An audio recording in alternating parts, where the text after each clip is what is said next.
2 hours ago, President Trump made what his advisors believed would be an easy win. He posted on Truth Social that he would block the opening of the Gordie Howe International Bridge, North America's newest and most important border crossing, until Canada compensates the United States for decades of unfair treatment. His demand: America should own at least half the bridge. His justification: the bridge was built with virtually no U.S. content. The problem? Almost everything Trump claimed was wrong. And Mark Carney's response just proved the White House has no idea who they're dealing with. The Gordie Howe International Bridge spans the Detroit River, connecting Detroit, Michigan to Windsor, Ontario.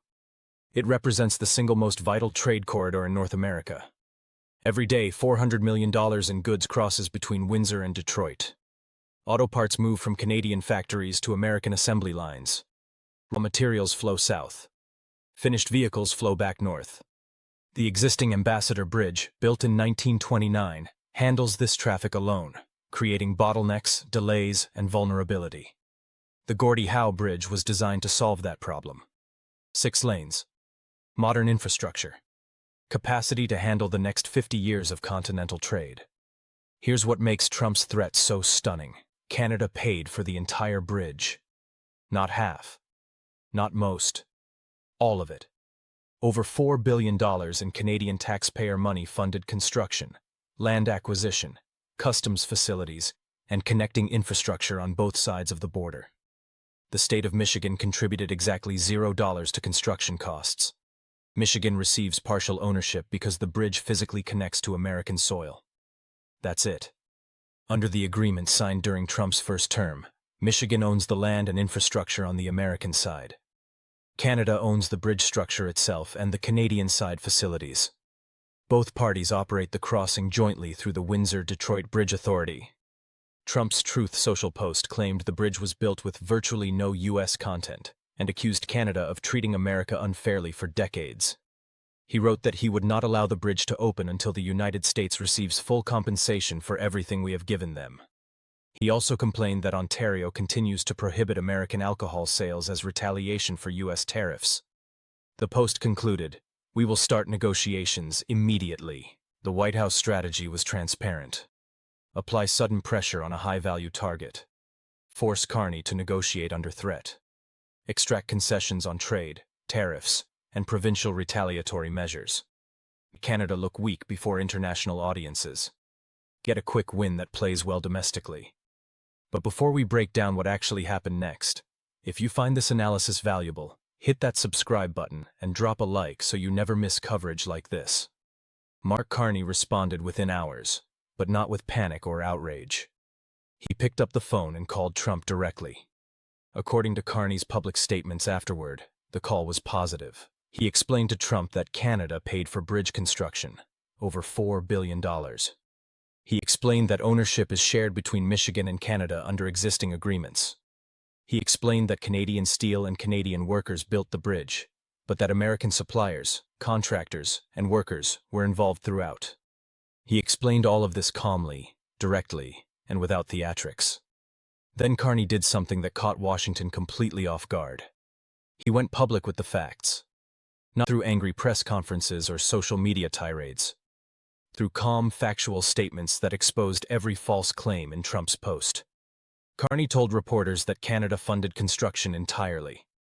That Michigan's ownership stake reflects land contribution, not financial investment. That the bridge employed thousands of American workers during construction. That American steel, concrete, and materials were used extensively throughout the project.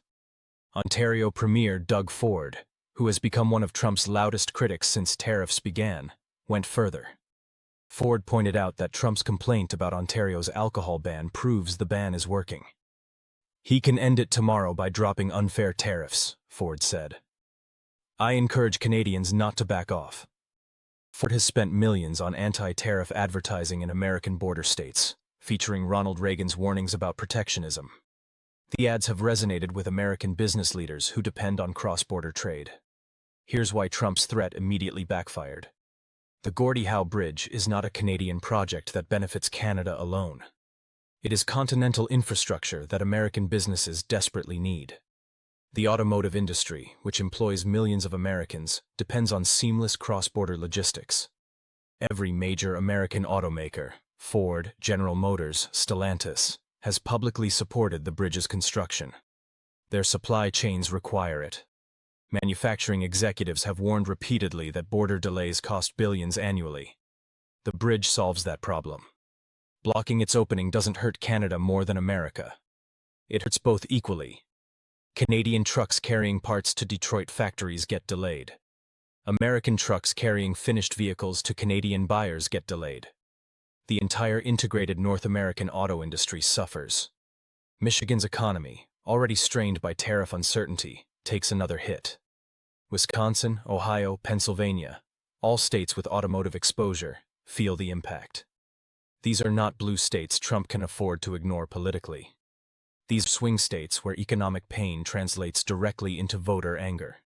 American business response was immediate and blunt. The Detroit Regional Chamber called Trump's threat economically reckless and urged immediate resolution.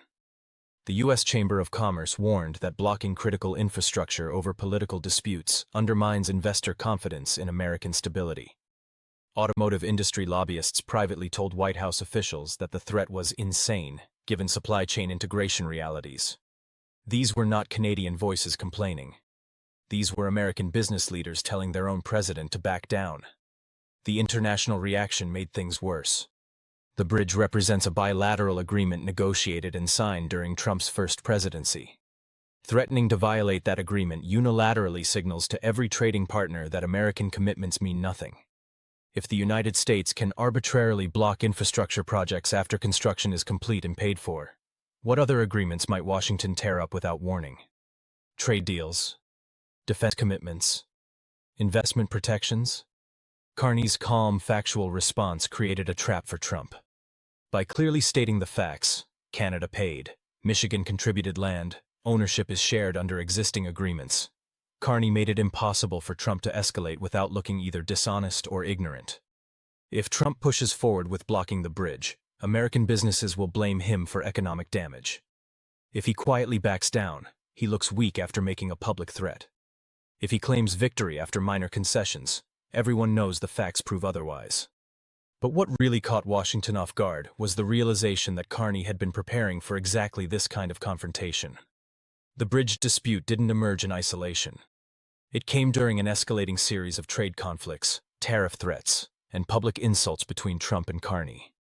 And at every stage, Carney has responded not with reactive panic, but with strategic patience backed by preparation. When Trump imposed tariffs, Canada already had retaliatory measures drafted and ready. When Trump threatened broader trade restrictions, Canada already had alternative markets negotiated.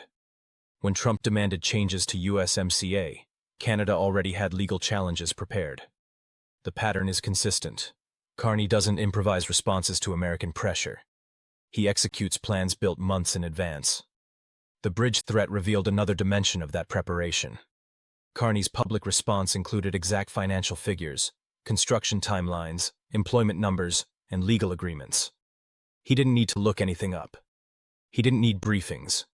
He already knew every detail because his team had anticipated this exact scenario and prepared comprehensive responses in advance. Senior White House officials, speaking anonymously to reporters, expressed frustration that Canada seems 3 steps ahead on every dispute.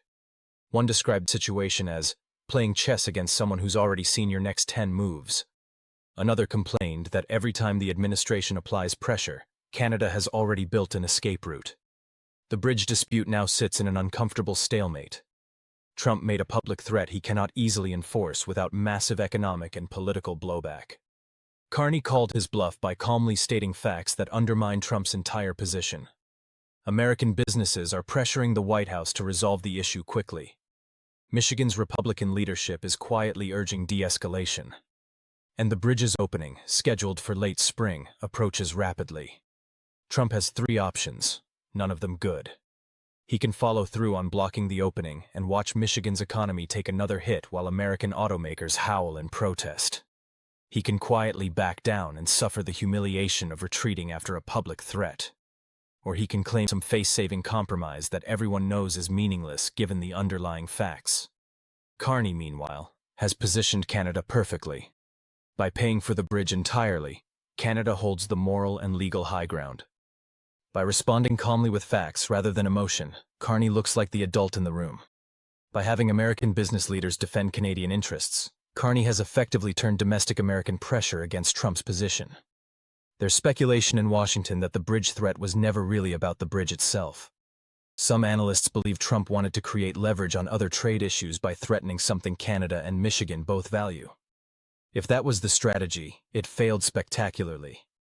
Instead of creating leverage, Trump created a situation where backing down looks inevitable, and where American interests align with Canadian positions. Ontario Premier Ford's alcohol ban adds another layer of complexity. The ban targets American beer, wine, and spirits in retaliation for U.S. tariffs. It's politically popular in Ontario and economically painful for American producers. Trump specifically mentioned the ban in his Truth Social post, suggesting he wants it lifted. But Ford has made clear the ban stays until tariffs go. And Ford, despite being a conservative premier, has emerged as one of Canada's most aggressive defenders against Trump's trade policies. His multi-million-dollar advertising campaign in American media markets has shaped public opinion in border states. 2 hours ago, the White House thought it was applying pressure to a vulnerable target. 2 hours later, it's clear the target wasn't vulnerable at all. Trump wanted Canada to panic over threats to critical infrastructure.